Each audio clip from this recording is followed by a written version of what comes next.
Hi everyone, welcome to my YouTube channel Yogi's classes. मैं हूं योगेंद्र और मैं 9th और 10th के स्टूडेंट्स के लिए साइंस के ट्यूटोरियल्स पोस्ट करता हूं। तो आइए कंटिन्यू करते हैं इसी चैप्टर से, light, reflection and refraction.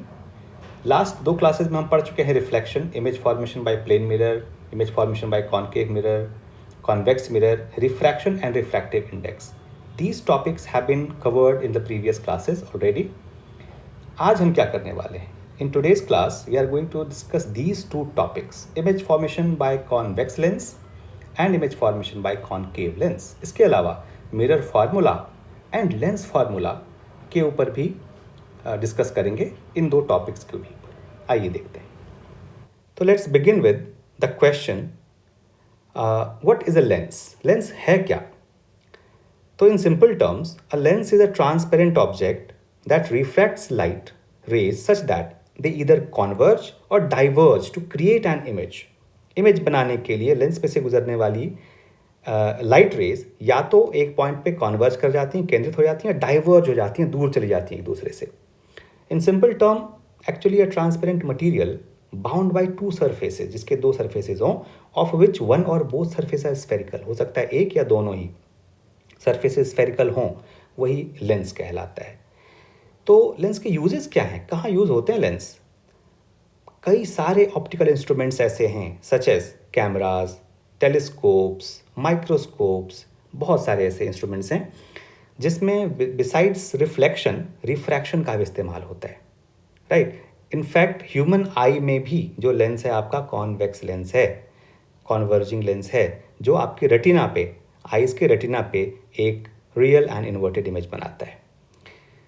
So what are the types of lenses? कितने टाइप के होते हैं? Mainly 2 types, convex lens and concave lens.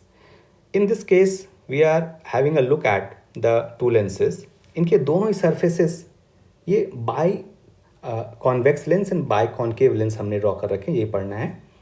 Now this one is convex, this one is concave lens. So you might have observed that these 2 lenses have both the surfaces spherical. इसके दोनों ही surfaces curved हैं, spherical हैं, है कि नहीं है? क्यों है? वो इसलिए हैं because these 2 lenses are formed by 2 different spheres. Spherical glass ball, imagine कीजिए 2 spherical glass ball हैं, तो उन दोनों के centers भी होते होंगे। C1 and C2 are the 2 centers of these 2 spherical balls, solid balls हैं, राइट। इन दोनों ने कंट्रीब्यूट किया है ये वाला पोर्शन जिसको मैं अभी डार्क कर रहा हूँ, and this becomes the lens. So convex lens के इसीलिए 2 सेंटर्स हैं, C1 एंड C2, एंड इसलिए 2 फोकाई भी हैं, F1 and F2। Similarly concave lens के भी ऐसे ही क्रिएट होते हैं, C1 C2 F1 F2, right. तो अब आप समझ गए होंगे कि कैसे ये लेंस बना। ये देखिए दोनों स्फेयर आपस में ओवरलैप करके लेंस बनाते हैं। तो कुछ डेफिनेशंस पे नज़र डाल लेते हैं। Centre of curvature of a lens किसे कहते हैं? तो whether it is a convex lens और concave lens, they have 2 spherical surfaces. अभी हमने देखा each of these surfaces forms a part of a sphere, है कि नहीं? राइट साइड वाला पार्ट लेफ्ट साइड वाले स्फेयर का पार्ट है। तो the centers of these spheres are called centers of curvature of the lens. Centers of these spheres from which the lens has been formed. उनके centres को हम कहते हैं सेंटर्स ऑफ कर्वेचर, को C लेटर से denote करते हैं। Principal axis किसे कहते हैं? तो एक इमेजिनरी लाइन है, straight line that passes through the 2 centres of curvature C1 and C2। C1 and C2 से गुजरने वाली एक straight imaginary line principal axis कहलाती है। ऑप्टिकल सेंटर O किसे कहेंगे?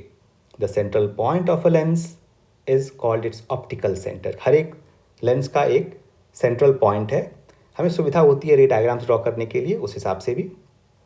और एक बहुत इंपॉर्टेंट डेफिनेशन है, अक्सर पूछते हैं, डिफाइन प्रिंसिपल फोकस और focal point of a convex lens and a concave lens. तो कॉन्वेक्स लेंस की प्रिंसिपल फोकस किसे कहेंगे? गौर से देखिए, it is a point on the principal axis. It is a point on the principal axis where rays falling parallel to each other or parallel to principal axis meet after refraction. Say for example देखिए all these rays, ये जो मैं अभी dark raise draw कर रहा हूँ, these rays are falling on the lens parallel to principal axis.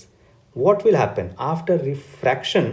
They will all meet at a single point that point is referred to as the focus or the principal focus of a convex lens. Say for example, सन से आने वाली जो light हैं, अगर वो convex lens से होके गुजरें तो they will all be converged at a single point and that point is called its principal focus और the focal point. Right, clear हुआ? मैग्नीफाइंग ग्लास का भी यूज़ करके देखिए, आपको समझ में आ जाएगा कि जहाँ भी, अच्छा इस डिस्टेंस को क्या कहते हैं? Focal length. राइट. अच्छा, similarly in case of concave lens में जिस पॉइंट पे डाइवर्स्ड रेज मीट होती हुई प्रतीत होती हैं, they seem to be meeting at a point on the principal axis और they seem to be diverging from, that point is called the principal focus of a concave lens. The rays falling on the concave lens parallel to principal axis, they seem to be diverging from this point called focus. Right? And focal length, आप definition जानते हैं, the distance between the optical center and the principal focus. Okay, now let's see the image formation by convex lens. 6 conditions we have to study. Let's begin with the first condition. कहाँ कहाँ object रखते हैं तो कैसी कैसी image बनती है, nature, position, size, एक एक करके देखते हैं. At first, when the object is placed at infinity मतलब बहुत दूर, suppose a distant tall building हो या ट्री हो, उसकी इमेज कैसी बनाता है एक convex lens?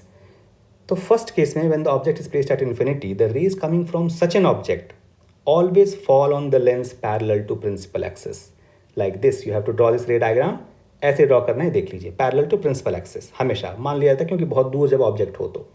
After refraction the refracted ray will always pass through F2 focus 2, second focus से गुजरेगा. Similarly let's take another ray parallel to principal axis which will also pass through focus. तो these two refracted rays are meeting और intersecting each other at focus 2, F2.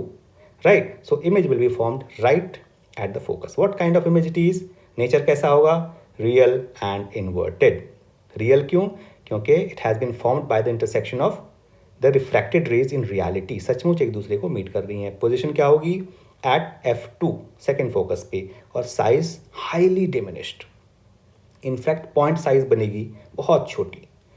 Second case पे जाते हैं, when the object is placed beyond C1, object को थोड़ा और पास लेके आते हैं बट C1 से थोड़ा सा दूर. तो suppose AB is the object placed beyond C1 से थोड़ा परे. One of the incident ray is always taken parallel to principal axis, which after refraction passes through focus. ये रूल है, राइट. इंसिडेंट रे अगर पैरेलल टू प्रिंसिपल एक्सिस हो तो refracted रे focus से गुजरेगा, इन दिस केस F2. दूसरी रे कहाँ से लें? इमेज फॉर्मेशन के लिए दो रेज चाहिए होती हैं, दो refracted rays. Another ray is alwaज taken through the optical centre like this. देखिए, थ्रू ऑप्टिकल सेंटर. अब आपको क्या दिख रहा है? ये दोनों रिफ्रैक्टेड रेज कहाँ मीट कर रही हैं? राइट हियर, ये देखिए. So A dash B dash will be and real and inverted image.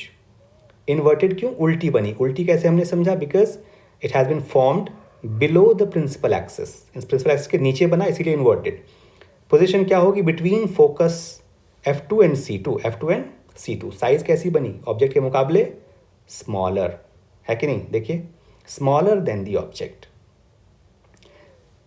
Smaller than the object. So when object has been placed beyond C1, image is formed between F2 and C2, real inverted and diminished. अच्छा, इस बार हमने object को centre पे ही रख दिया, C1 पे, right, like this. तो suppose AB is the object placed at C1.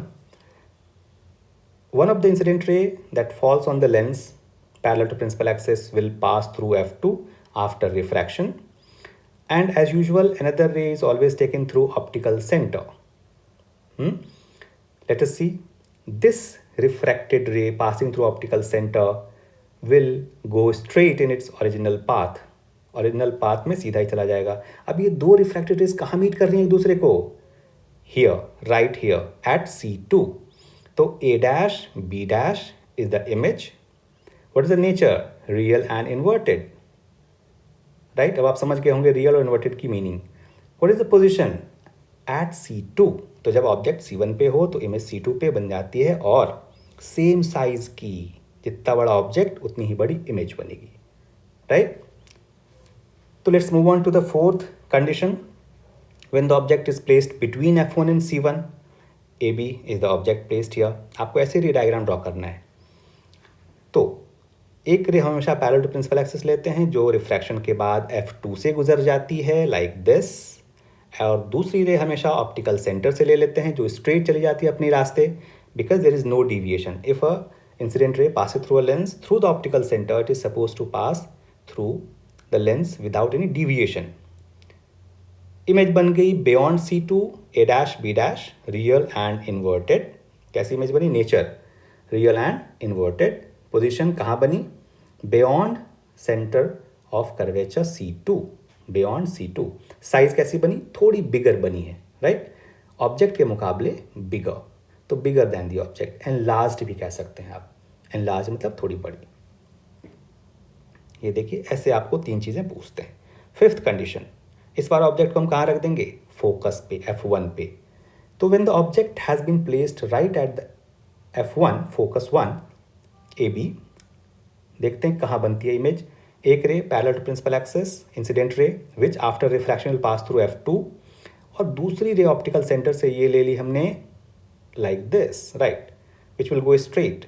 अब क्या लग रहा है, ये दोनों रिफ्रैक्टेड रेज कैसी हैं भाई साहब? पैरेलल हैं. तो parallel refracted rays they do not meet in reality. कभी भी एक दूसरे को टच नहीं करते. आपको पता है रेल ट्रैक्स कभी एक दूसरे को टच नहीं करती, but they seem to be meeting at infinity, बहुत दूर. तो बहुत दूर एक इमेज बनेगी. कैसी? Real and inverted. Position at infinity. And what will the size? Of course highly enlarged, very very big, इतनी बड़ी कि ब्लर सी हो जाएगी. तो when the object is placed at F1, image will be formed at infinity. अब आप एक चीज़ इंटरेस्टिंग याद कीजिए कि जब ऑब्जेक्ट को हमने इन्फिनिटी पे रखी थी तो इमेज कहाँ बनी थी? फोकस पे, है ना? अच्छा, अब ऑब्जेक्ट को थोड़ा और पास रख देते हैं. इस बार कहाँ रख दिया? Between F1 and O, optical centre और फोकस के बीच. एक ray as usual parallel to principal axis that passes through F2 after refraction, and another ray is taken through optical center like this. Now these two refracted ray पे ध्यान दीजिए, they are diverging, they go away from each other, वे एक दूसरे से दूर जा रही हैं. They will not seem to be meeting at infinity. ऐसा लगेगा भी नहीं कि इन्फिनिटी पे एक दूसरे को इंटरसेक्ट कर रही हैं.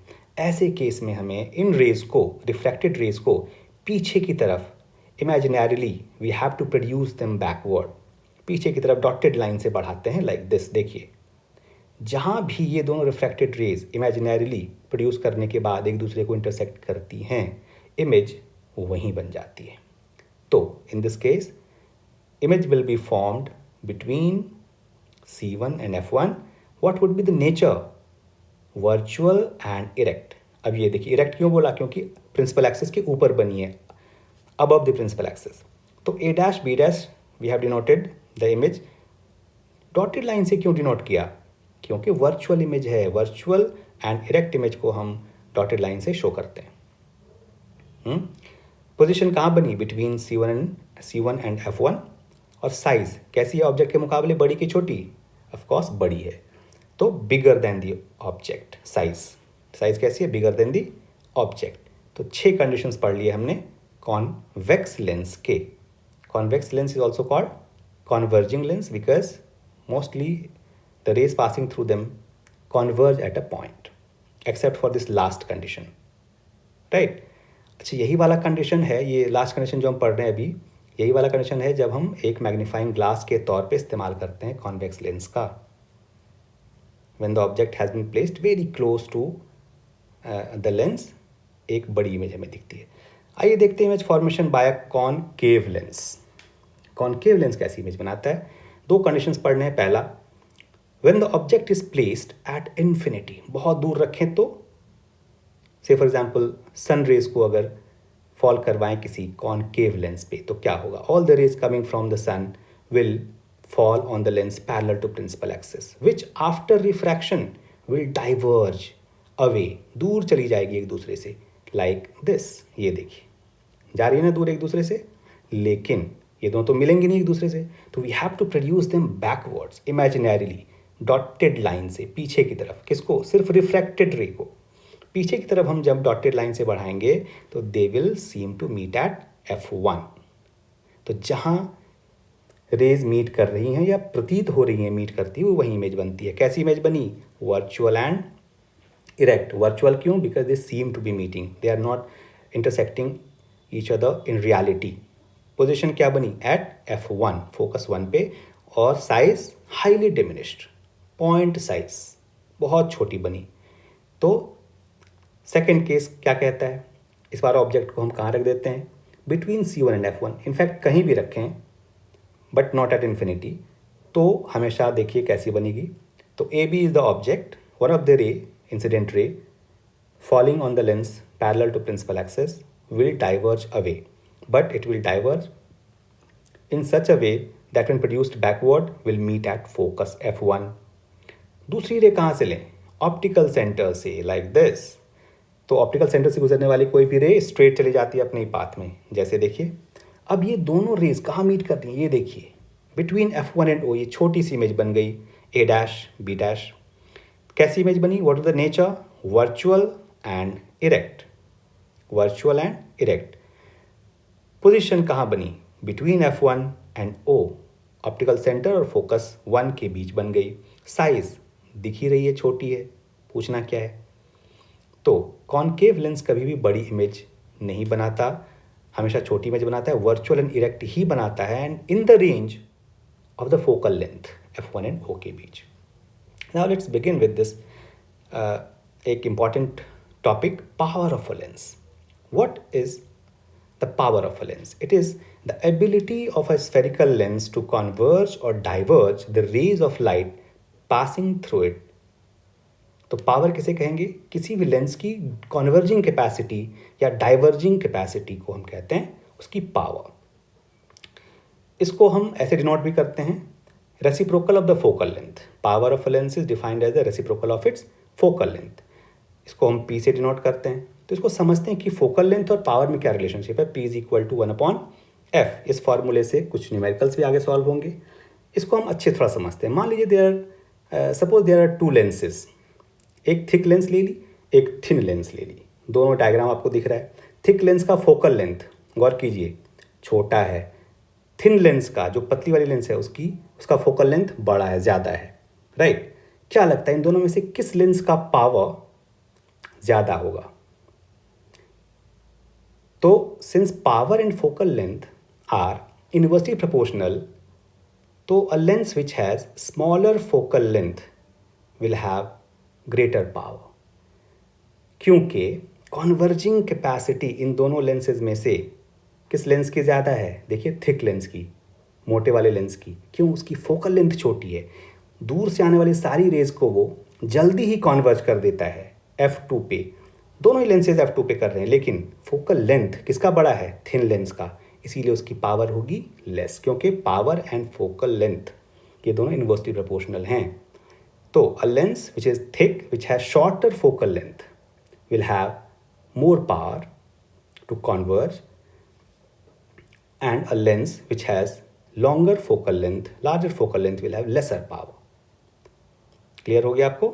तो this is called power of a lens. Measure कैसे करते हैं पावर को? क्या होता है उसका SI यूनिट?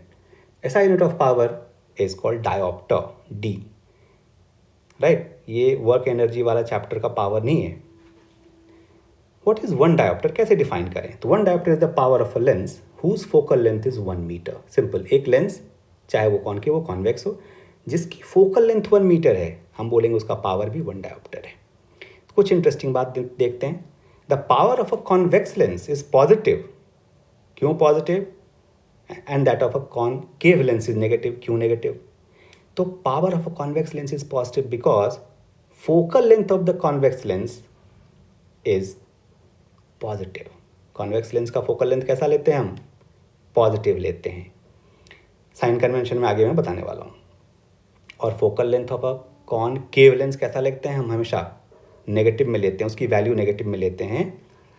क्यों लेते हैं ये आगे पता चल जाएगा, साइन कन्वेंशन जब हम पढ़ेंगे तो। इसीलिए पावर भी पॉजिटिव और नेगेटिव होती है। दूसरी बात कि अगर कई सारे लेंसेज आपस में कनेक्टेड हों, कंबाइंड हों, तो what would be the net power of the combination of the lenses? So it is given by simply the algebraic sum of the individual powers of the lenses. तो suppose कई सारे lenses उनकी powers हैं P1, P2, P3, तो sum total of their powers would be equal to the power of the combination, right. तो P will be equal to P1, P2, P3। कई सारे lenses की पावर को अब अगर आप जोड़ दें। Okay, let's move on to an important concept that is sign convention. क्या है साइन कन्वेंशन की? बहुत महत्ता है, ज़रूरत इसकी पड़ती है जब हम न्यूमेरिकल प्रॉब्लम सॉल्व करते हैं।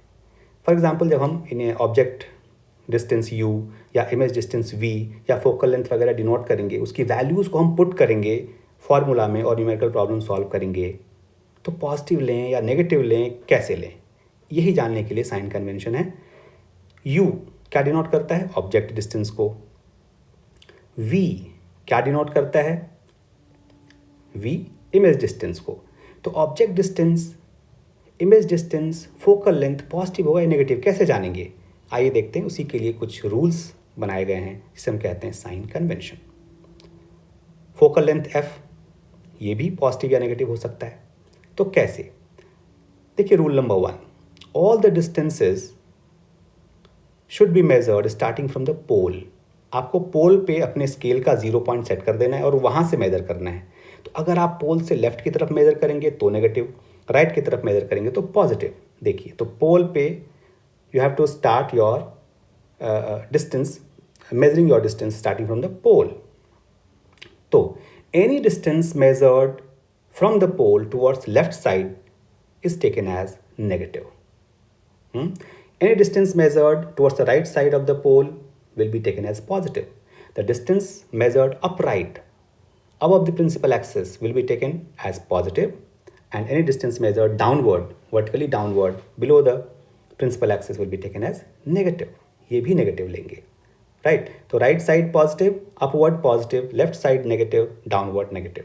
ये इंपॉर्टेंट चीज़ है। उस हिसाब से A B is the object. गौर कीजिए, A B is the object. तो पी बी ये जो डिस्टेंस है, पी बी ये जो डिस्टेंस है, ये क्या है? यही है object distance denoted by u. उसका सिंबल क्या है? यू। तो पी बी या यू ऑब्जेक्ट डिस्टेंस नेगेटिव लें कि पॉजिटिव लें? बताइए।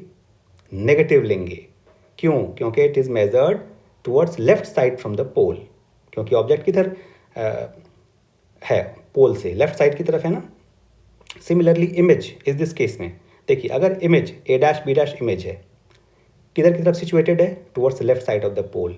तो P B dash is called the image distance denoted by v and it is also taken as negative. यही बात ध्यान रखना। नेगेटिव पॉजिटिव मतलब जब हम न्यूमेरिकल प्रॉब्लम सॉल्व करेंगे तो उसके वैल्यूज़ को नेगेटिव में लिखना पड़ेगा, इसलिए मैं बता रहा हूँ ये।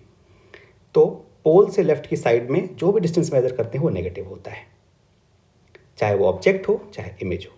In fact object distance u is always taken negative. कभी भी आंख मूंद के उसकी वैल्यू आप नेगेटिव में लेना जब भी न्यूमेरिकल प्रॉब्लम सॉल्व करना। तो v could be positive, could be negative. देखिए कैसे। V negative is for real and inverted image.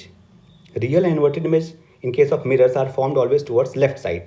तो उसको आप नेगेटिव में लेना, और राइट साइड की तरफ जो इमेज बनती है मिरर में, virtual and erect image, for that the image distance V is taken as positive. तो पॉजिटिव इमेज डिस्टेंस लेना for virtual and erect image. ठीक है ना। अच्छा, तो object distance always taken negative. U V could be positive और could be negative depending on the situation। और focal length के बारे में क्या ख्याल है? फोकल लेंथ नेगेटिव लें कि पॉजिटिव लें? तो फोकल लेंथ कॉनकेव मिरर का देखिए लेफ्ट साइड की तरफ है, इसीलिए वो नेगेटिव होगा, और कॉन्वेक्स मिरर का राइट साइड की तरफ होता है, इसीलिए वो पॉजिटिव होता है, राइट। तो focal length is negative for concave mirror and positive for convex mirror. यही है sign convention. While solving a numerical you should use these conventions, otherwise answer आपके नहीं आएंगे और मार्क्स कट जाएंगे। तो negative for concave mirror focal length and positive for convex mirror focal length, ये ध्यान रखने की चीज़ है। अच्छा, इसके अलावा एक दो चीज़ें और महत्वपूर्ण हैं। मेरा ख्याल ये क्लियर हो गया पूरी तरह आपको। Sign convention, object distance, image distance, focal length, positive होगा कि नेगेटिव होगा। Size of the object h ये हमेशा पॉजिटिव लेते हैं। साइज ऑफ द ऑब्जेक्ट उसका सिंबल है h, it is always second positive क्योंकि वो अपराइट ही रखते हैं। इमेज साइज या इमेज की height it is noted by h dash, उसका क्या करें, पॉजिटिव की नेगेटिव? अभी मैंने बताया था कि रियल एंड इन्वर्टेड इमेज के लिए it will be negative and height of the image for virtual and erect image would be taken as positive क्योंकि अपराइट है, इरेक्ट है। तो एच डैश यानी साइज ऑफ इमेज और height of image is negative for real and inverted image and positive for virtual and erect image. Let's move on to an important topic, mirror formula. असल में एक simple relationship है among the object distance u, image distance v and the focal length f। क्या कहता है ये mirror formula? ये देखिए 1/v plus 1/u is equal to 1/f। 1/v plus 1/u is equal to 1/f। ये formula हमें put करना है न्यूमेरिकल प्रॉब्लम सॉल्व करते वक्त। अगली एक और कॉन्सेप्चुअल बात है मैग्निफिकेशन। मैग्निफिकेशन सिंपल भाषा में बोलें तो it's a comparison between the height of image and height of object as compared to object, how big an image is or how small an image is, यही है magnification। ठीक है, तो it is the ratio of the height of image to the height of object, simple। m is equal to h dash upon h, where h dash is height of image, h is height of object। but और एक important relationship है, m is also equal to minus v upon u। तो अगर m is equal to h dash by h and m is equal to minus v upon u, that gives us another formula, h dash upon h is equal to minus v upon u। ये formula देख लीजिए, h dash upon h is equal to minus v upon u। We will use this formula while solving numerical problems। अच्छा, can magnification be negative? Yes, magnification is taken as negative, sign convention की मैं बात कर रहा हूँ, negative for real and inverted images। Magnification is taken as positive for virtual and erect images। से for example आपके लिए मैंने 3 डायग्राम्स ड्रॉ किए हैं। फर्स्ट डायग्राम पे नज़र डालिए, एक कॉन्वेक्स मिरर है। कैसी इमेज बना रहा है इस पेंसिल की? Of course it is images virtual, erect, diminished, है कि नहीं? बाइंड द मिरर बन रहा है ना, ये देखिए, ये दिस इज द इमेज। तो इसके लिए मैग्निफिकेशन क्या लें? It will be h dash upon h. Positive की नेगेटिव? पॉजिटिव। क्यों? अभी मैंने बोला था any distance measured upward from the principal axis will be taken as positive.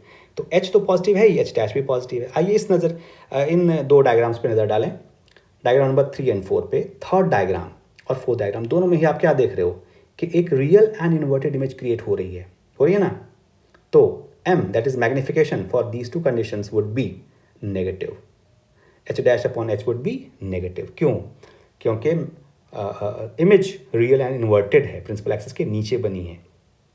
ऐसे केसेस में हम मैग्निफिकेशन नेगेटिव लेते हैं। अच्छा, ये थर्ड वाले डायग्राम पे ज़रा गौर से नज़र डालिए। Concave mirror is forming an image of an object that is pencil when the object has been placed at C. तो इमेज कहाँ बन रही है? सी पर ही बन रही है। Real, inverted, at C and same size, है ना? Can you tell me what be the magnification in this case?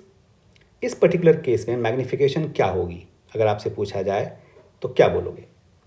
So for this particular condition, when the object has been placed at C and image is also formed at C, the magnification m would be equal to -1.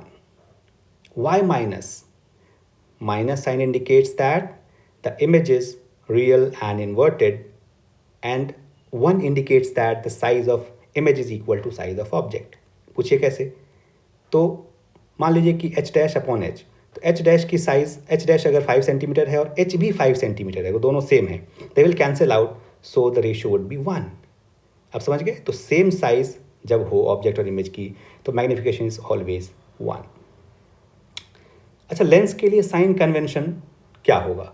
जो कुछ हमने mirror के लिए पढ़े थे, जो rules sign convention के, वही लेंस पर भी लागू होते हैं। से for example let's draw a convex lens, right? तो जैसा हमें पता है इसके 2 सेंटर्स होते हैं, एक ऑप्टिकल सेंटर होता है O, focus 1, centre of curvature 1, focus 2 and centre of curvature 2, C2।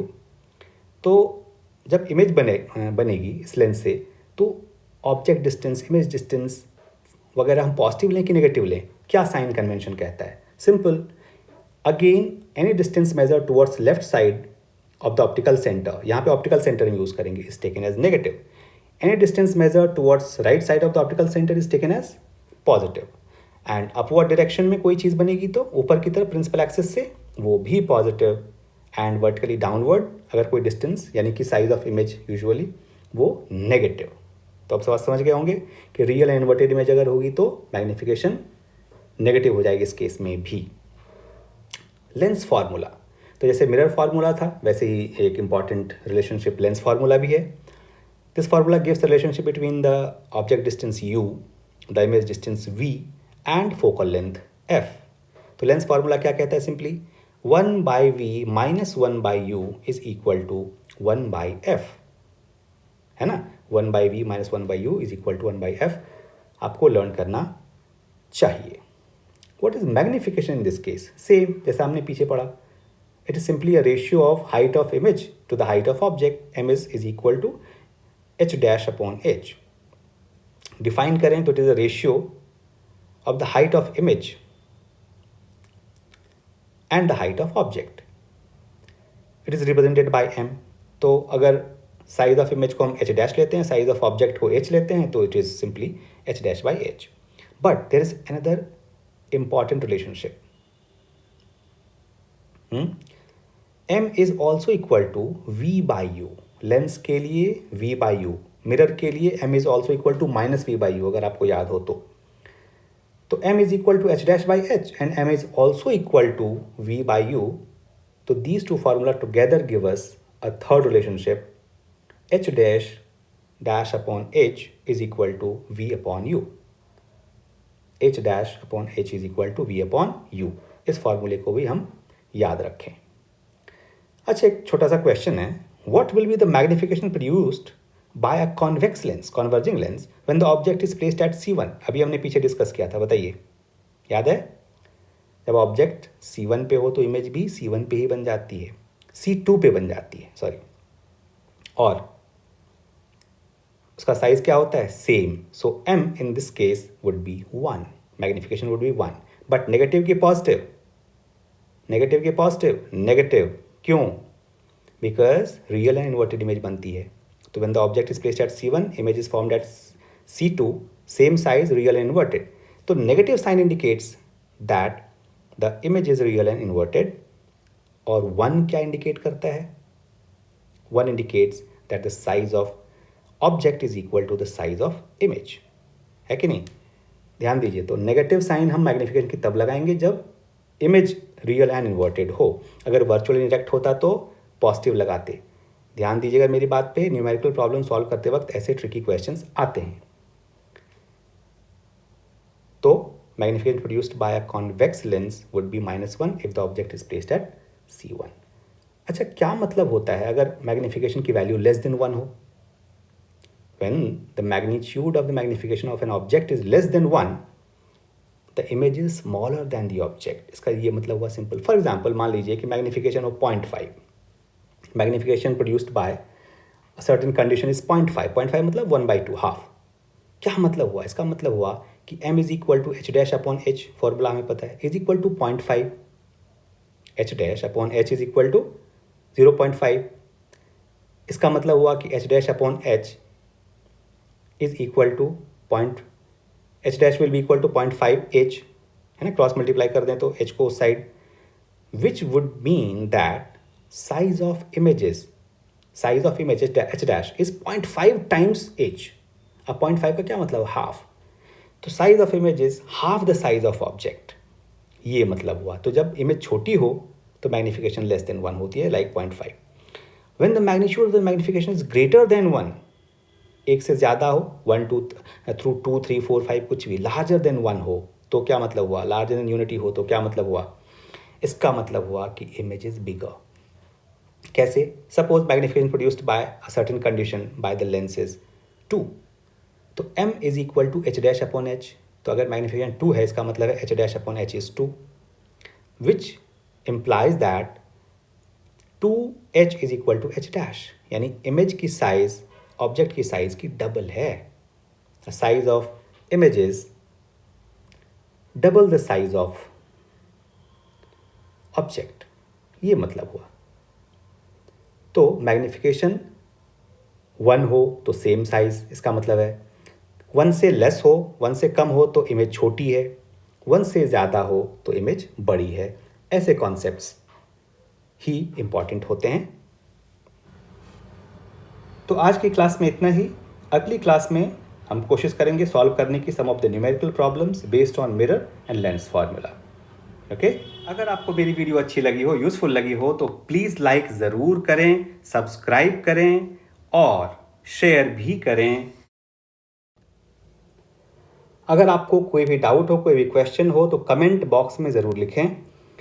हाँ, अगर आपको नोट्स चाहिए इस चैप्टर के तो notes are available for free download in the PDF format. उसके लिए डिस्क्रिप्शन में लिंक दी गई है, वहाँ जा कर के आप डाउनलोड कर सकते हैं। For personalised coaching and online classes you can contact me at these numbers 9312300555, 8860137554, और हाँ, you can mail me at yogi.classes@gmail.com. Thank you.